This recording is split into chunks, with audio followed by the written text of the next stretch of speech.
सबसे पहले इस टाइटल को समझते हैं, too good to be true.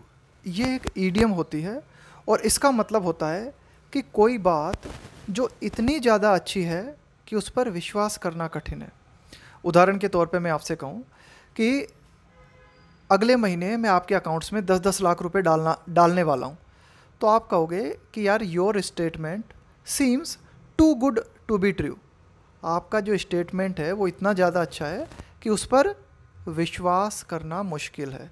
तो कोई बात जो इतनी ज़्यादा अच्छी लग रही हो कि उस पर यकीन करना मुश्किल है, उसके लिए हम कहते हैं too good to be true. यहाँ हम बात करने वाले हैं भारत के संबंध में रोहिंग्या मुस्लिम्स की। देखते हैं, इंडिया शुड स्टिक। स्टिक का मतलब होता है किसी चीज़ को बहुत ही स्ट्रिक्टली फॉलो करना, है ना, किसी चीज़ को बहुत ही कठोरता से उसका पालन करना।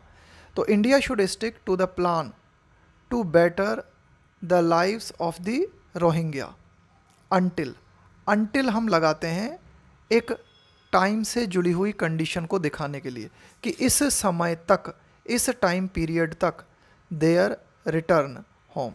तो इसका मतलब ये हुआ, India should stick to the plan to better the lives of the Rohingya, कि रोहिंग्याओं का जो जीवन है उसको बेहतर करने का जो प्लान है भारत का, उस प्लान पे भारत को कायम रहना चाहिए। कब तक? जब तक कि उनकी घर वापसी नहीं हो जाती। ये रोहिंग्या जो मुस्लिम्स हैं ये मूलतः कहाँ से हैं? म्यांमार से।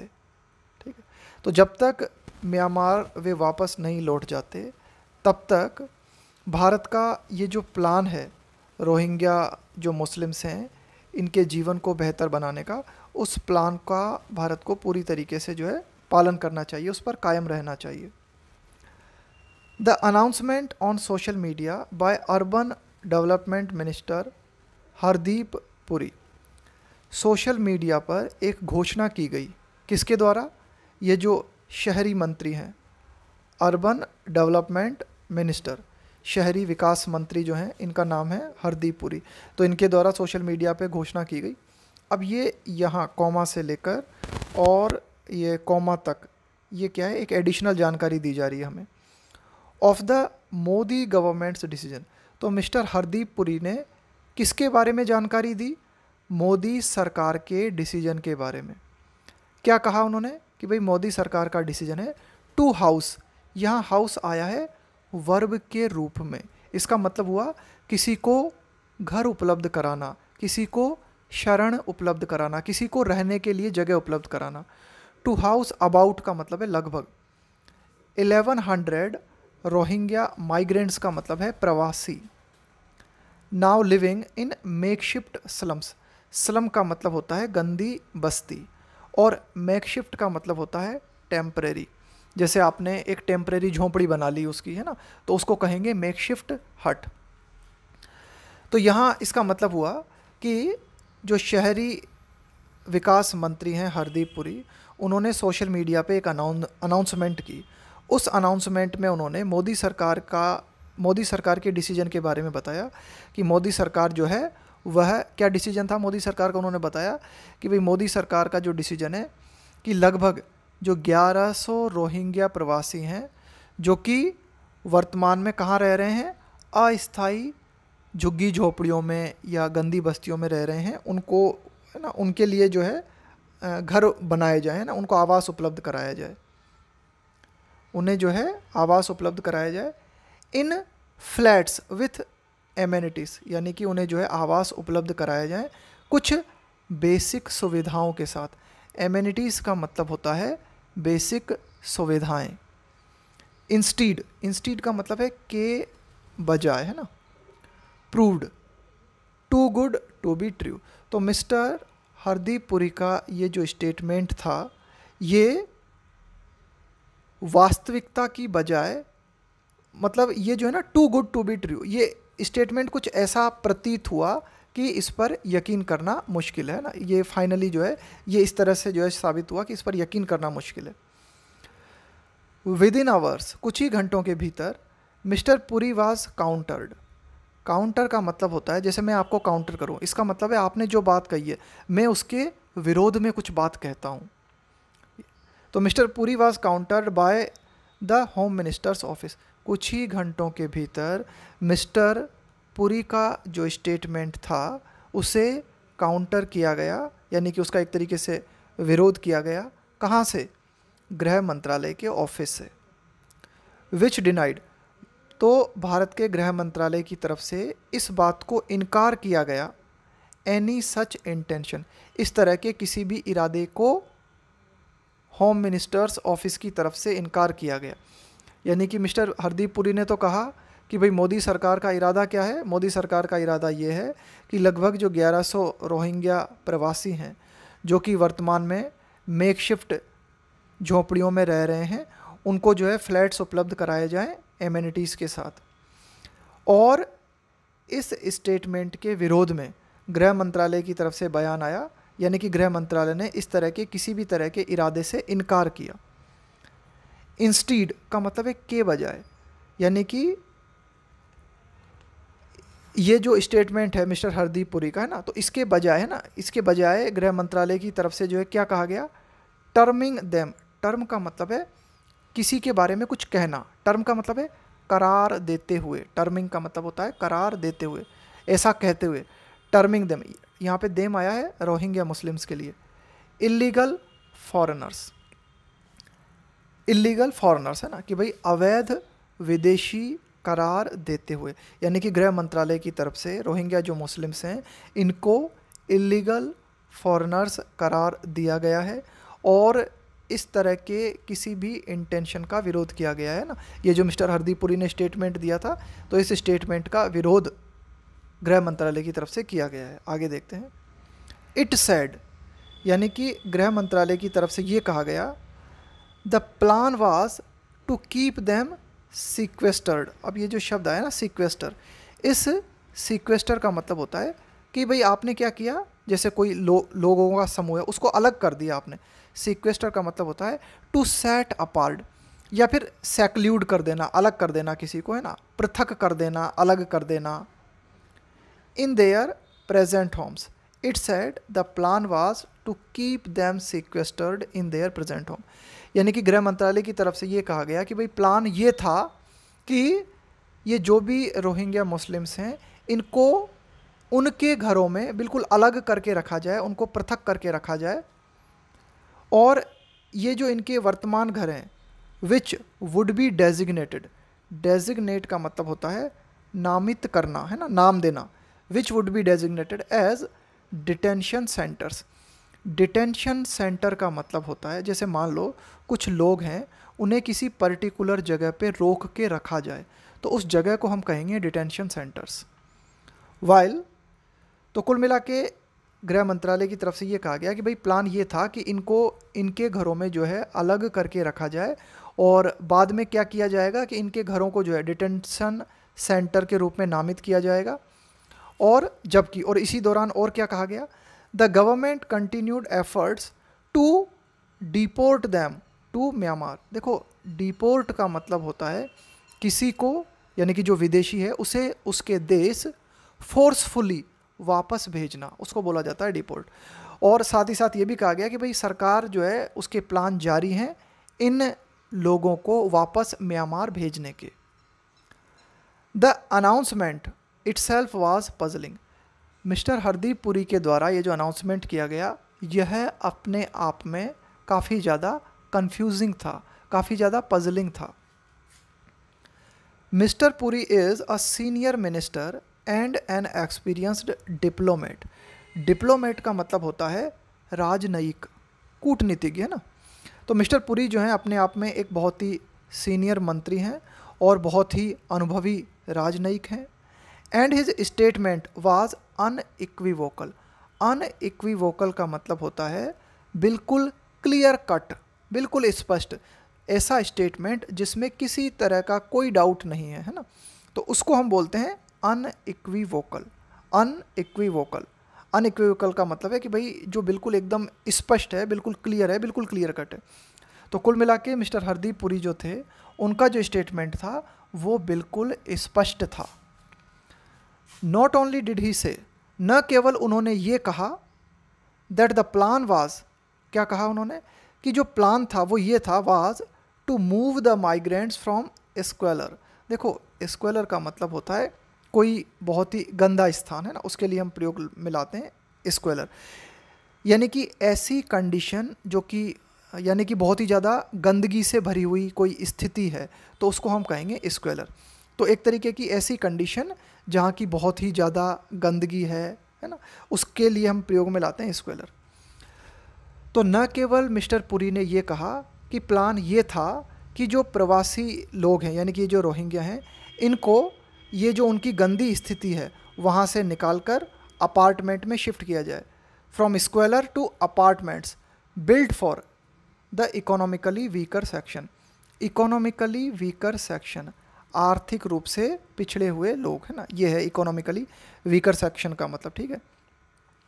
तो उन्होंने न केवल ये कहा कि भाई जो भी ये जो प्रवासी लोग हैं इनको इनकी जो गंदी स्थिति है वहाँ से निकालकर और उनको अपार्टमेंट में स्थानांतरित किया जाए, और वे अपार्टमेंट जो कि इकोनॉमिकली वीकर सेक्शंस के लिए बनाए गए हैं।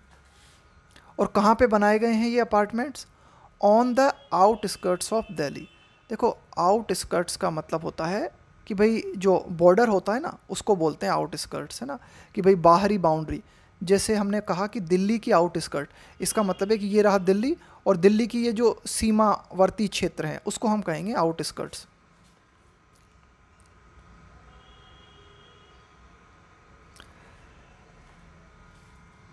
तो ये जो इकोनॉमिकली वीकर सेक्शंस के लिए जो अपार्टमेंट बनाए गए हैं ये कहाँ बनाए गए हैं? On the outskirts of Delhi, Delhi के सीमावर्ती क्षेत्रों में बनाए गए हैं। तो ये बात कही मिस्टर पुरी ने। साथ ही साथ उन्होंने ये भी कहा but they would also be provided facilities, कि ये जो प्रवासी लोग हैं इन्हें सुविधाएं भी प्रोवाइड कराई जाएंगी, एंड प्रोटेक्शन, और उन्हें सुरक्षा भी उपलब्ध कराई जाएगी बाय द दिल्ली पुलिस के द्वारा। प्रूफ, तो कुल मिला के ये इस बात का सबूत है of how India had always welcomed refugees. Refugee का मतलब होता है शरणार्थी, कि ये इस बात का सबूत है कि ये जो सारी बातें हम कह रहे हैं कि भाई ठीक है ये जो गंदी बस्ती में है इन्हें वहाँ से निकाल के अपार्टमेंट्स जो है दिए जाएंगे, है ना, इनके लिए आवास दिए जाएंगे, और उन्हें जो है कुछ बेसिक सुविधाएं भी उपलब्ध कराई जाएंगी, उनको प्रोटेक्शन उपलब्ध कराई जाएगी, ठीक है। तो ये इस बात का सबूत है कि इंडिया ने अपने जो भी शरणार्थी होते हैं उनका किस तरह से स्वागत किया है, यानी कि ये इस बात का प्रमाण है कि भारत हमेशा से कैसा रहा है, यानी कि इसने हमेशा से जो उसके शरणार्थी होते हैं उनके साथ अच्छा बिहेव किया है। The details mister Puri shared as well as documents from 2021, कि मिस्टर पुरी ने जो भी जानकारी जो है साझा की, यानी कि जो भी डिटेल्स उन्होंने बताए, जो भी ब्यौरा उन्होंने दिया, एज वेल एज साथ ही साथ डॉक्यूमेंट्स फ्रॉम 2021, कि अगर हम 2021 के जो भी दस्तावेज हैं उनको भी अगर देखें तो वे ये दिखाते हैं that the government had indeed been considering, consider का मतलब है विचार करना, इंडीड का मतलब होता है वास्तव में, मूविंग द रोहिंग्या, कि मिस्टर पुरी ने जो डिटेल्स साझा किए और जो डॉक्यूमेंट्स 2021 के हमारे पास उपलब्ध हैं वो ये दिखाते हैं कि सरकार वास्तव में ये जो रोहिंग्या मुस्लिम्स हैं इनको इनकी जो गंदी बस्ती है, इनके जो कच्चे मकान बने हुए हैं वहाँ से इन्हें मूव करने के लिए, इनको शिफ्ट करने के लिए योजना बना रही थी। हु लिव ऑन, वर्तमान में ये जो रोहिंग्या मुस्लिम्स है ये कहाँ रह रहे हैं वर्तमान में? Who live on land donated bye an Islamic charity, कि वर्तमान में ये एक ऐसी जगह पे रह रहे हैं जो जगह डोनेट की गई थी, दान में दी गई थी, बाय एन इस्लामिक चैरिटी, यानी कि इस्लामिक चैरिटी द्वारा दान की गई भूमि पर वर्तमान में ये लोग जो है रहते हैं।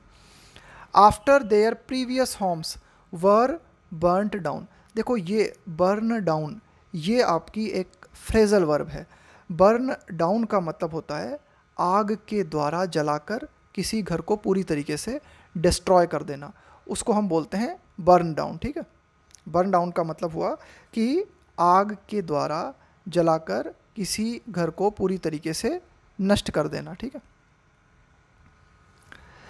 तो उनके जो पहले के जो घर थे, है ना, जो भी कच्चे और टूटे फूटे जो भी उनके घर थे, उनको जलाकर नष्ट कर दिया गया था। इसके बाद में इस्लामिक चैरिटी द्वारा उनको कुछ जगह दी गई थी रहने के लिए, वहाँ वे रह रहे थे। और कुछ डॉक्यूमेंट्स जो मिस्टर पुरी ने शेयर किए हैं उनसे ये पता लगता है कि वास्तव में जो है इस तरह का प्लान सरकार बना रही थी कि भाई ठीक है, इन्हें कुछ जो है रहने के लिए आवास उपलब्ध कराया जाए।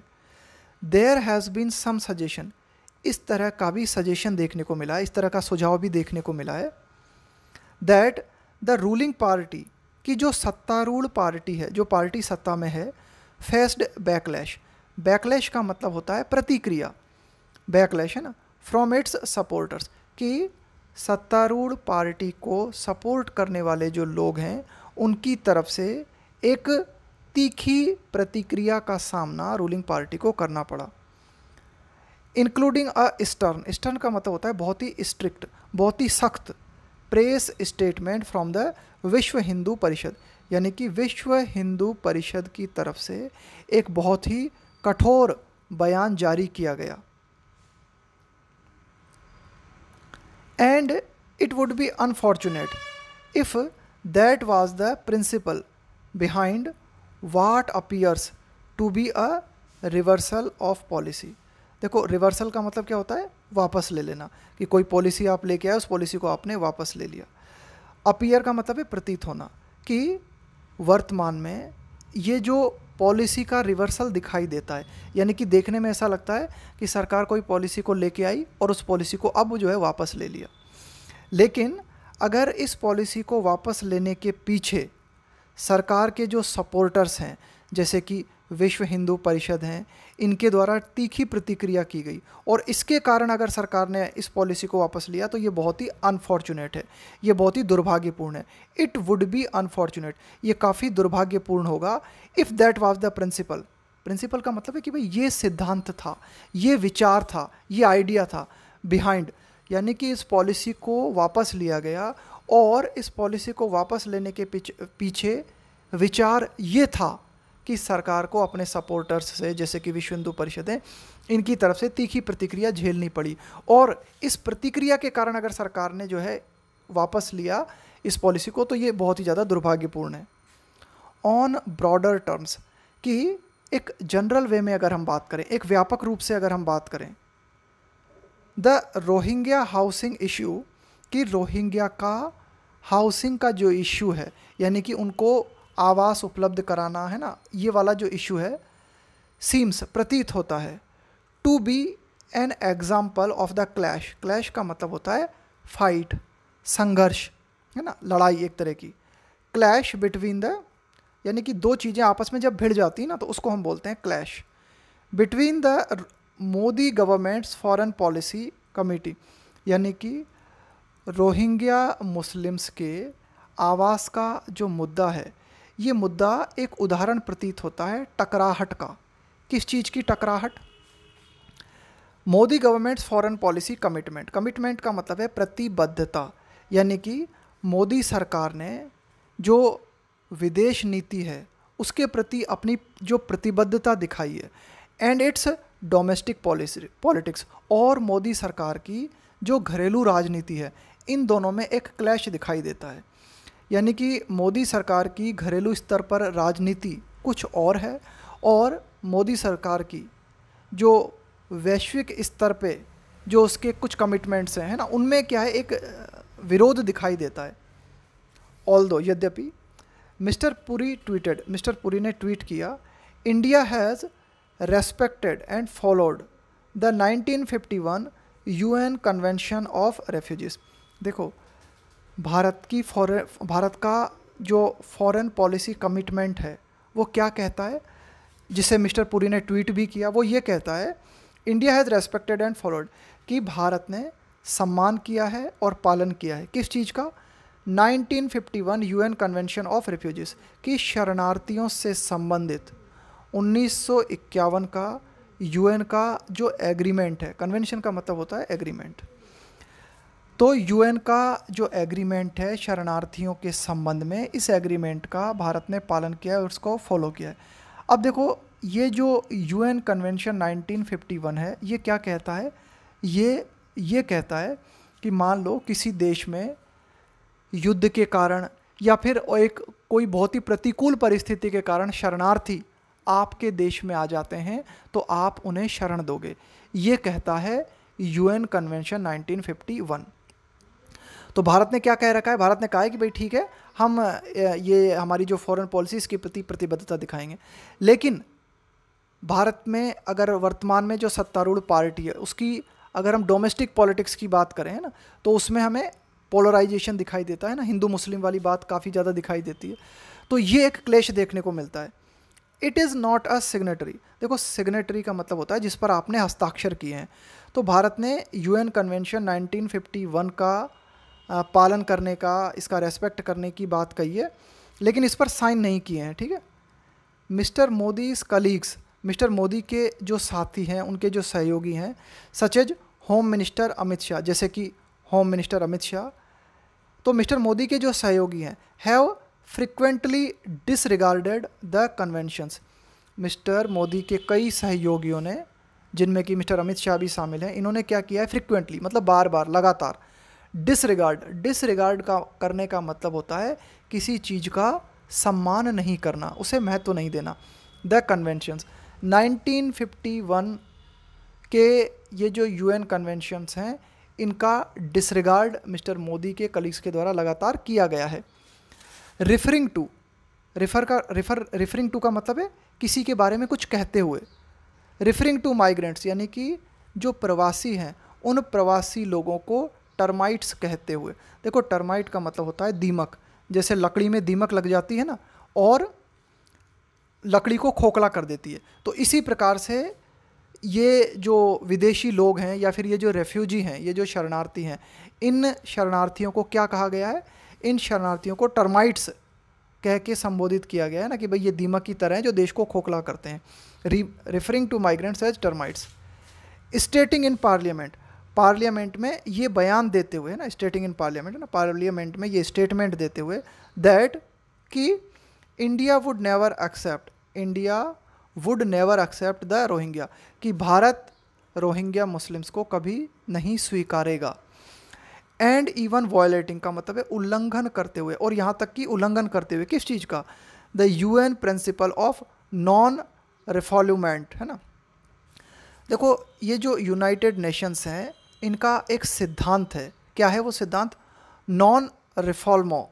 नॉन रिफॉल्मो का मतलब होता है कि मान लो किसी देश से शरणार्थी आपके देश में आते हैं, मान लो किसी पर्टिकुलर देश में युद्ध हो रहा है, या फिर जेनोसाइड, नरसंहार की घटना देखने को मिल रही है, या एक बहुत ही बड़ी त्रासदी के कारण किसी देश से व्यक्ति आपके देश में शरण लेने के लिए आते हैं, तो आप उन्हें उनके देश में वापस नहीं भेजोगे। कब तक? जब तक मान लो कि भाई इनको ये खतरा है। जैसे मान लो कि म्यांमार से लोग आ गए, कहाँ पे? भारत में आ गए। क्यों आ गए? क्योंकि वहाँ पे उनको जो है व्यापक पैमाने पे उन्हें मारा जा रहा था। अब नॉन रिफॉल्मो प्रिंसिपल ये कहता है कि किसी विदेशी व्यक्ति को आप फोर्सफुली उसी के देश में वापस नहीं भेजोगे अगर इस बात का खतरा मौजूद है कि उस व्यक्ति को वापस भेजने पर उसकी जान को खतरा हो सकता है या बहुत ही ज़्यादा गंभीर नुकसान हो सकता है ना। ये प्रिंसिपल है। बाय डिपोर्टिंग, है ना। डिपोर्ट का मतलब होता है किसी को वापस फोर्सफुली उसके देश भेजना। A Rohingya woman to Myanmar this year, तो इस साल एक रोहिंग्या वुमन को फोर्सफुली म्यांमार भेजते हुए भारत ने क्या किया? जो यूएन प्रिंसिपल है नॉन रिफॉल्मो का, उसका उल्लंघन किया। The treatment of the Rohingya लोगों के साथ जो बर्ताव है, हु फ्लेड का मतलब है भाग कर आ जाना किसी जगह पर ना, जो भाग जाना, हु फ्लेड टू इंडिया, यानी कि रोहिंग्या लोगों के लिए कहा गया है जो कि भागकर इंडिया आ गए। कब? 2012 और 2017 के बीच में। आफ्टर, और क्यों आए ये भाग के? यानी कि म्यांमार से जो रोहिंग्या मुस्लिम्स हैं, ये भारत में क्यों आए? After state sponsored, state sponsored का मतलब होता है जिसे सरकार के द्वारा सपोर्ट किया जाए, जिसे राज्य के द्वारा समर्थन दिया जाए। इथनिक का मतलब है प्रजातीय, क्लिनजिंग का मतलब है सफाई। इथनिक क्लिनजिंग का मतलब हुआ कि व्यापक पैमाने पर एक पर्टिकुलर जाति के लोगों को भगा देना या उन्हें ख़त्म कर देना, है ना, कि भाई ऐसा मानते हो आप कि एक पर्टिकुलर जाति है या एक पर्टिकुलर समुदाय है, ये ठीक नहीं है और इसको जो है बाहर करो या इसे ख़त्म करो, इसको बोलते हैं इथनिक क्लिनजिंग। तो म्यांमार में राज्य समर्थित एथनिक क्लिनजिंग के दौरान रोहिंग्या मुस्लिम जो है इन पर अत्याचार किए गए और इसके कारण जो है ये भाग के कहाँ पे आ गए, भारत में आ गए। न केवल भारत में आ गए, कई जगह चले गए, है ना। Has also been far from the government's much touted. देखो किसी भी चीज़ को जब आप टाउट करते हो इसका मतलब है आप उसका बहुत ज़्यादा प्रचार प्रसार करते हो। स्लोगन का मतलब है नारा। तो रोहिंग्या लोगों के साथ जो बर्ताव है, has also been far from का मतलब होता है कहीं दूर होना, यानी कि बहुत दूर होना। The government's much touted slogan of वसुधैव कुटुंबकम। वसुधैव कुटुंबकम का मतलब होता है कि पूरी धरती हमारा परिवार है। देखो वसुधैव, इसमें एक शब्द आया है वसुधा। वसुधा का मतलब होता है धरती और कुटुंब का मतलब होता है परिवार, यानी कि पूरी धरती हमारा परिवार है। यानी कि ये जो सरकार है, वर्तमान सरकार है, या भारत की अगर हम बात करें तो भारत या सरकार के लिए भी हम कह सकते हैं कि सरकार लगातार इस नारे का प्रचार प्रसार करती रही है। किस नारे का? वसुधैव कुटुंबकम, कि पूरा विश्व हमारा परिवार है। तो ये जो नारा है, इस नारे से भी कहीं दूर प्रतीत होता है भारत सरकार का रोहिंग्या लोगों के साथ बर्ताव। यानी कि यहाँ ये बात कही जा रही है कि एक तरफ तो जो वर्तमान सरकार है वो इस नारे को देती है, किस नारे को?